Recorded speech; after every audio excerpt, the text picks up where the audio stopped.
Vote का अधिकार बाबा साहब अंबेडकर देके गए आपको। किस वोट से इस देश में आपका राज आएगा, और इस उम्मीद के साथ चले गए कि आने वाली पीढ़ियां समझेगी। दिल्ली में आपके हिस्से में क्या है एमसीडी में, जरा दिल्ली के लोग हाथ उठा के बताना मुझे। बड़े हमारे बहुजन मीडिया के लोगों से भी धन्यवाद कहता हूं, झूठ मत दिखाया करो यार। क्या झूठ दिखाते रहते हो कि हम तो यहाँ किला ढा देंगे। हालात देखो आज क्या है, एक सीट नहीं जीत पाए, एक सिंगल सीट। पिछलग्गू बन के अपने हिस्से की बात भी नहीं कह सकते हो मेरे साथियों। एक साहब ने कहने का प्रयास किया था तथागत बुद्ध के बारे में, बाबा साहब की प्रतिज्ञा के बारे में, देखो क्या हुआ। लोकतंत्र में जिनका वोट होता है उनका राज होता है, लेकिन भारत के लोकतंत्र में जिनकी संख्या ज्यादा है उन पे अन्याय अत्याचार भी ज्यादा है, और वो अधिकारों से भी सबसे ज्यादा वंचित हैं। इस मंच पे ये नाम नहीं बैठे, विचार बैठे हैं, व्यक्ति नहीं बैठे, संदेश बैठे हैं। मैं इस मंच का पुनः सम्मान करता हूं, क्योंकि हम उम्मीद को रखने वाले लोग हैं, हमारे कंधों पे बड़ी जिम्मेदारी है।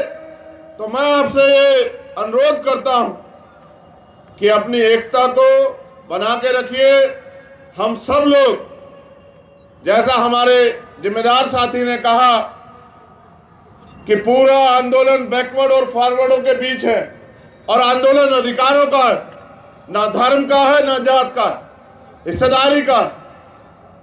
मैं इस बात को और ताकतवर तरीके से संबद्ध करता हूं कि आज के दलित और आदिवासी भी इस देश में पहले से अगर ज्योतिबा फूले को पढ़े, आधुनिक भारत में जो महापुरुष हुए हैं, या डॉक्टर बाबा साहब अम्बेडकर को पढ़े, तो उनके आंदोलन हमें शिक्षा देते हैं कि हम अतिशूद्र और शूद्र थे, हम अछूत और अतिशूद्र थे।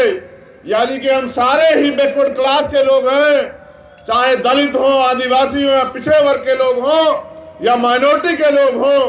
तो मैं इस बात को और ताकतवर बल देता हूं कि ये पूरा आंदोलन अगड़े और पिछड़ों का आंदोलन है, और जब पिछड़े वर्ग के लोग अधिकारों के लिए लड़ने का काम करेंगे तो डंडे और झंडे के साथ हम इस आंदोलन को सींचने का काम करेंगे, क्योंकि आने वाले नस्लों का जवाब देना है।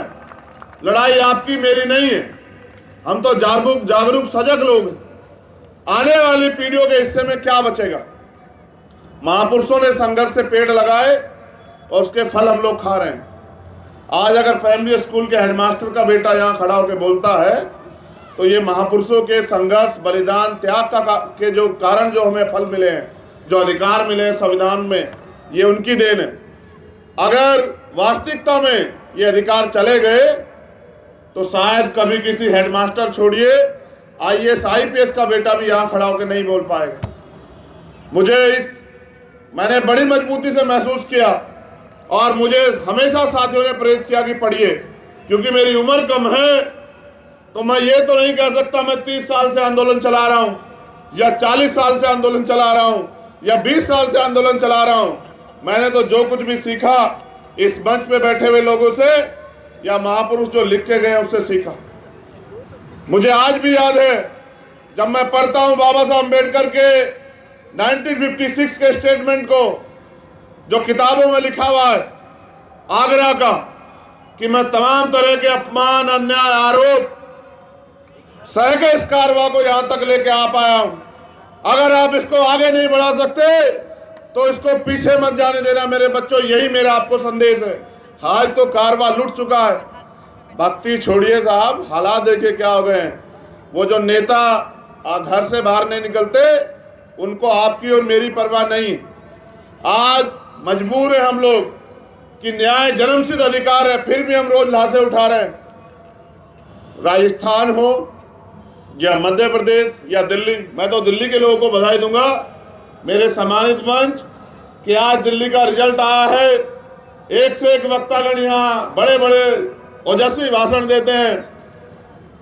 दिल्ली में लोग खुशी मना रहे हैं, और ये लोग यहाँ जो है बताइए सम्मेलन कर रहे हैं। जिनका देखिए, जिनकी वोट नहीं उनका राज स्थापित हो गया है एमसीडी में। इनका देखिए, इनका हौसला और इनका रास्ता देखिए कि वो लोग दिल्ली में जश्न मना रहे हैं, रंग लगा रहे हैं, जिनका इतना सा वोट है, और जिनका इतना बहुसंख्यक वोट है ये यहाँ तमाशबीन बने बैठे हैं, बताइए। और कह रहे हैं वोट हमारा राज तुम्हारा, सारे नेता यही कहते हैं। बताइए, कोई कमी छोड़ता ही नहीं है।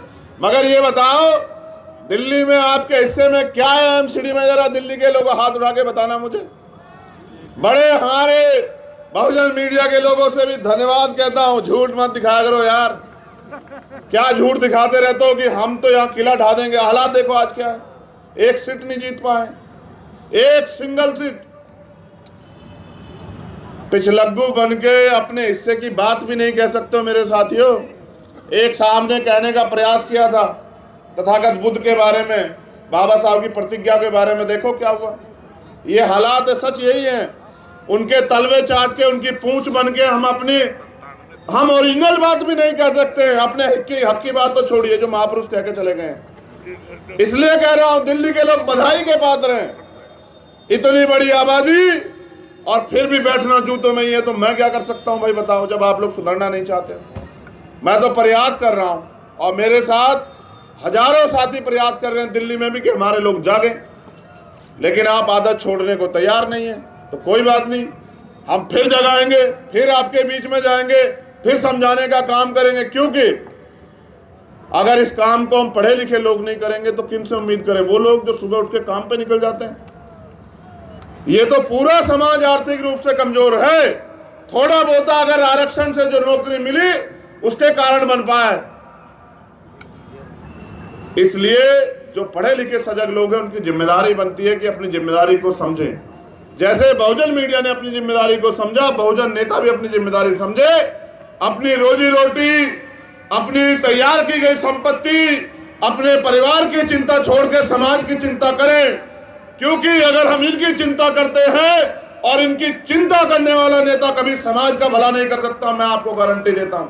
आप मेरी बात को याद रखना, जो परिवार की और अपनी संपत्ति की परवाह करेगा। मेरे ऊपर कितने आरोप लगा लो, कितनी बुराई कर लो, कितने ही जो है तमाम तरह की मुसीबतें खड़े कर दो, लेकिन पूछो, आने वाली पीढ़ी आपसे भी पूछेंगी। आप जहां भी हैं, जिस दल में भी हैं, वहीं बैठ के दूसरे लोगों से सीख लेके अपने समाज के बारे में सोचो। ऐ मेरे बहुजन समाज के लोगों, कारवा लूट चुका है। ईवीएम पे रोते रहो, आरक्षण पे रोते रहो, किसी और चीज पर रोते रहो। एक वोट का अधिकार बाबा साहब अम्बेडकर देके गए आपको। किस वोट से इस देश में आपका राज आएगा, और इस उम्मीद के साथ चले गए कि आने वाली पीढ़ियां समझेगी। कहा 10 डॉक्टर, 10 इंजीनियर, 10 वकील जिस समाज में तैयार हो जाएंगे, उनको कोई नहीं रोक सकता। बताओ रुके नहीं रुके? आज लाखों डॉक्टर, लाखों इंजीनियर, लाखों वकील हैं, मगर बताओ न्याय मिल रहा है, नहीं मिल रहा है? मेरे काबिल साथी यहाँ बैठे हैं, कह रहे थे ईडब्ल्यूएस पे फैसला आएगा हमारे पक्ष में, और एक दो काबिल और बैठे, वो हंस भी रहे थे, कहे कि ये गुमराह कर रहे हैं, कोई फैसला नहीं। अगर वाकई में नहीं आया, क्लोजन सिस्टम भी इसमें है, लेकिन उनको चैलेंज कहां से करोगे? उसकी ताकत बता दो कहां है। बस इस देश में सड़कों से नारे लगते हैं और कानून सदनों से बनते हैं। आप इससे बड़ा सम्मेलन करो, जिनको कुछ देना नहीं वो नहीं देंगे, लेकिन अगर आप अपनी ताकत बना लोगे और कानून बनाने की हैसियत में चले जाओगे, फिर आपके लोगों के आधे से फैले नहीं रहेंगे। तो मैं मेरे सोए हुए बहुजन समाज के लोगों, चाहे कितनी भी निंदा करो, कितना भी विरोध करो, लेकिन हालात देखो कि आज हालात क्या है। और मेरा पूरा भरोसा है कि बाबा साहब अम्बेडकर ने एक बात कही थी कि 21वीं सदी हमारी है, ये 21वीं सदी चल रही है। हम रहे ना रहें, आप उम्मीद रखो, जो इधर बैठे हैं वो भी और जो इधर बैठे हैं वो भी, ये देश भी सलामत रहेगा, हमारा राज भी आएगा और महापुरुषों का सपना पूरा। क्योंकि बाबा साहब अम्बेडकर झूठे नहीं हो सकते, उनकी औलादे झूठी हो सकती है, नालायक औलादे। सच्चे औलादे भी झूठी नहीं है और बाबा साहब अम्बेडकर भी झूठे नहीं। अगर ज्यादा लोग नहीं कर रहे हैं, कुछ तो कर रहे हैं, और जो दांव में लगा के कर रहे हैं उनका बहुत बहुत धन्यवाद।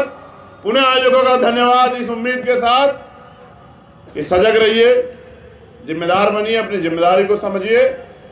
जो महापुरुषों के आंदोलन से आपको मिला है, उसके बाद आपकी जिम्मेदारी बनती है कि समाज की जिम्मेदारी भी आपकी है। पुनः फिर मुलाकात होगी। जय भीम, जय भारत, जय मंडल, जय संविधान, जय जोहार, नीला सलाम। धन्यवाद।